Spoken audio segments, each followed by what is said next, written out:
नमस्कार, माझ्या चॅनलमध्ये आपण सर्वांचे खूप खूप स्वागत. तर फ्रेंड्स, आज आपण ऐकणार आहोत मार्गशीर्ष महिन्यामध्ये केल्या जाणाऱ्या गुरुवारची कथा, म्हणजेच श्री महालक्ष्मी व्रताची कथा. श्री महालक्ष्मीची कृपा आपल्यावर व्हावी, तिने आपल्या घरात वास करावा, पैसा, शांती, समाधान घरात नांदावे म्हणून श्री महालक्ष्मीचे व्रत करतात. हे व्रत केल्याने मनातल्या सर्व इच्छा पूर्ण होतात. श्री महालक्ष्मीची अनेक नावे, अनेक रूपे आहेत, जसे की पार्वती, सिंधुकन्या, महालक्ष्मी, लक्ष्मी, राजलक्ष्मी, गृहलक्ष्मी, सावित्री, राधिका, रासेश्वरी, चंद्रा, गिरिजा, पद्मा, मालती, सुशीला अशा विविध नावांनी श्री महालक्ष्मी ओळखली जाते.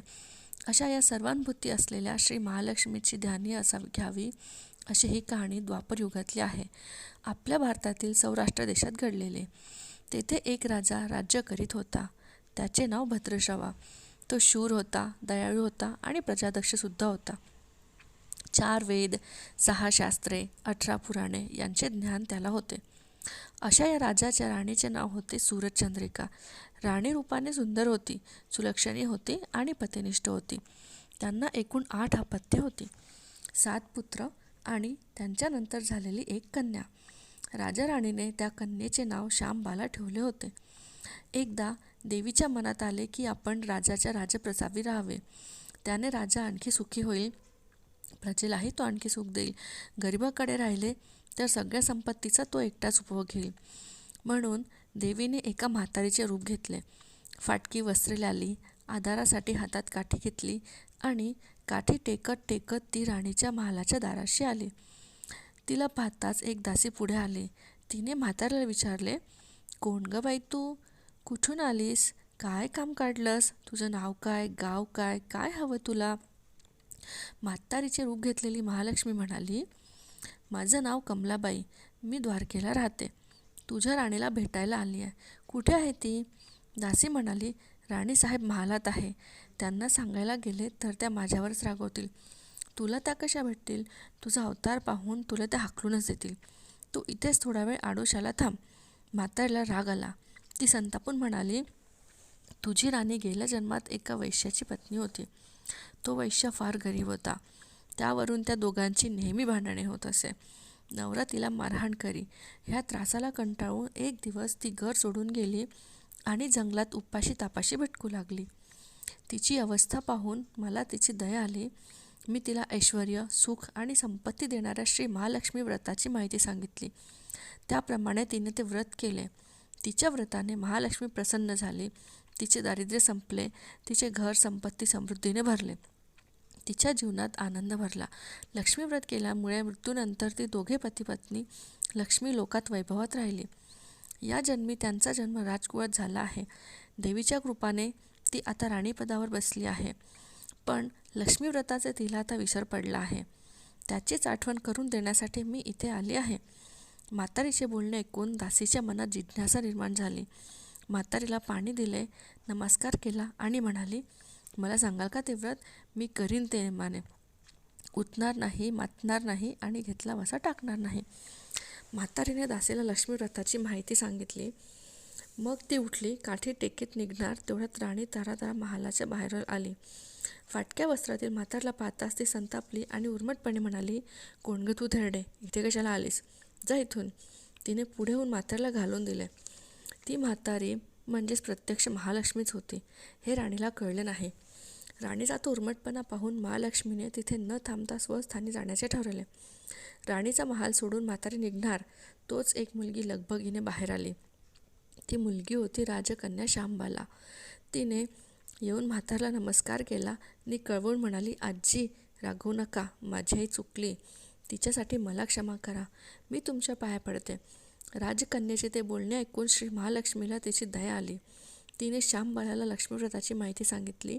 तो दिवस मार्गशीर्ष महिन्यातला पहिला गुरुवार होता. पुढे त्या दासीने लक्ष्मीव्रत केले. तिची स्तुती सुधारली. दासी पण सोडून ती सुखाने संसार करू लागली. राजकन्या श्यामबालांनाही भक्तिभावाने सांगितल्याप्रमाणे महालक्ष्मी व्रत केले. सगळे नेमधर्म पाळून दर गुरुवारी तिने ते व्रत केले. शेवटच्या गुरुवारी उद्यापन केले. लवकरच श्यामबालाचा विवाह मालाधर नावाच्या राजपुत्राशी झाला. तिला राजवैभव मिळाले. लक्ष्मीव्रताच्या प्रभावाने तिचा संसार सुखासमाधानात चालू लागला. पण इकडे भद्रश्रवा व राणी चंद्रिका यांचे हळूहळू वाईट दिवस यायला लागले. त्यांचे राज्य गेले. त्यांचे सगळे वैभव ऐश्वर्य लयाला लागले.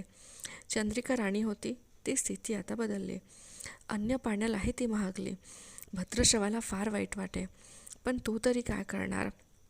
एक एक दिवस चिंतेने उगवत होता, तसाच मावळत होता. एके दिवशी भद्रश्रवाला वाटले मुलीकडे जावे, तिला पाहावे आणि 4-8 दिवस तिच्याकडे राहावे. त्याप्रमाणे तो जावयाच्या राज्यात आला. चालून चालून तो खूप जमला होता, म्हणून थोडा वेळ विश्रांती घेण्यासाठी तो एका नदीच्या काठी बसला.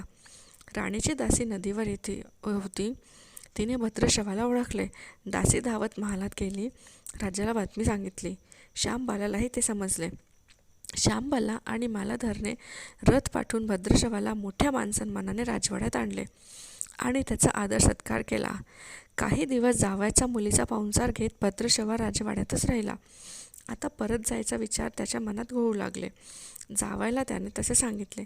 जावयाने संमती दिली. भद्रश्रवा परत जायला निघाला तेव्हा श्यामबालेने एक हंडा भरून धन पित्याला दिले. तो हंडा घेऊन भद्रश्रवा घरी आला. मुलीने धनाने भरलेला हंडा दिला आहे हे ऐकून सूरजचंद्रिकेचा आनंद गगनात मावेना. घाईघाईने तिने हंड्यावरचे झाकण काढले. आता पाहते तर काय, हंड्यात धन नव्हतेच, होते फक्त कोळसे. महालक्ष्मीच्या कृपेने हंड्यातल्या धनाचे कोळसे झाले होते. चंद्रिकेने कपाळावर हात मारून घेतला. भद्रश्रवा हा चमत्कार पाहून चकितच झाला होता. दुःखाचे दिवस संपतच नव्हते, दारिद्र्याचे भोग सुटत नव्हते. सूरजचंद्रिकेला एक एक दिवस काढताना जीव मेटाकुटीला येत होता. एक दिवस सूरजचंद्रिकेच्या मनातही लेकीला भेटायची इच्छा निर्माण झाली. त्याप्रमाणे ती लेकीच्या घरी जाण्यासाठी निघाली. तो दिवस म्हणजे मार्गशीर्ष महिन्यातला शेवटचा गुरुवार होता. सूरजचंद्रिका लेकीच्या घरी पोहोचली तेव्हा श्यामबाला व्रताचे उद्यापन करीत होती. श्यामबालेने आईकडूनही महालक्ष्मी व्रत करून घेतले. 4 दिवस मुलीकडे राहून सूरजचंद्रिका परत आपल्या गावात आली. लक्ष्मीव्रत केल्यामुळे काही दिवसातच त्यांचे पूर्वीचे वैभव परत मिळाले. राज्यप्राप्ती झाली. पुढे काही दिवसांनी आईवडिलांना भेटण्यासाठी म्हणून श्यामबाला माहेरी आली. पण बाप भेटायला गेला असताना त्याला श्यामबालेने कोळसा भरलेला हंडा दिला हे तरी तिला आठवत होते, पण आपल्याला मात्र काहीच दिले नाही हा राग राणीच्या मनात होता. त्यामुळे श्यामबालेचे व्हावे तसे स्वागत कोणीच केले नाही. राणी एका प्रकारे तिचा अपमानच केला होता. पण श्यामबालेला आईचा राग आला नाही. ती पुन्हा आपल्या घरी जाण्यासाठी निघाली. निघताना तिने पूर्वी बापाला दिलेला हंडा परत घेतला, त्यात मीठ भरले व तो हंडा घेऊन ती आपल्या सासरी आली. स्वगृही आल्यानंतर मालाधरने श्यामबालेला विचारले, मारून काय आणलंस? श्यामबालेने बरोबर आणलेला हंड्याकडे बोट दाखवले. मालाधरने झाकण काढून आत पाहिले तर हंड्यात मिठाचे घडे. मालाधार चकित होत पत्नीला विचारले, हे काय? या मिठाचा काय उपयोग? श्यामबाला म्हणाली, थोडं थांबा म्हणजे कळेलच. त्या दिवशी श्यामबालाने कुठल्याच पदार्थात मीठ घातले नाही. सगळेच पदार्थ अळणी ठेवले. मालाधार जेवायला बसला. तिनं त्याला सगळे पदार्थ वाढले. सगळे जेवण त्याला अळणी लागले. मग श्यामबालाने पानात थोडे मीठ वाढले. अन्नपदार्थात ते मिसळताच बेचव अन्नाला चव आली. हा मिठाचा उपयोग. श्यामबाला पतीला म्हणाली. मालाधरही तिचे म्हणणे पटले. थोडक्यात जे कोणी महालक्ष्मीचे व्रत श्रद्धेने आणि मनोभावाने करतील त्यांना श्री महालक्ष्मी प्रसन्न होऊन त्यांच्यावर तिची कृपा होईल. पण श्रीमंती आल्यावर सुद्धा माणसाने उतू नये, मातू नये. नित्यनेमाने महालक्ष्मी व्रत करावे. देवीचे मनन चिंतन करावे. म्हणजेच देवी सदैव तुमच्या पाठीशी उभी राहील, तुमची मनोकामना पूर्ण करेल. महालक्ष्मीची ही कथा कहाणी गुरुवारची सफळ संपूर्ण. ओम महालक्ष्मी नमः. ओम शांती शांती शांती. सो मित्रमैत्रिणींनो, जर तुम्हाला ही कथा आवडली असेल तर प्लीज कमेंट करा, माझ्या चॅनलला सबस्क्राईब करा, माझ्या व्हिडिओला लाईक करा आणि शेअर करा. धन्यवाद.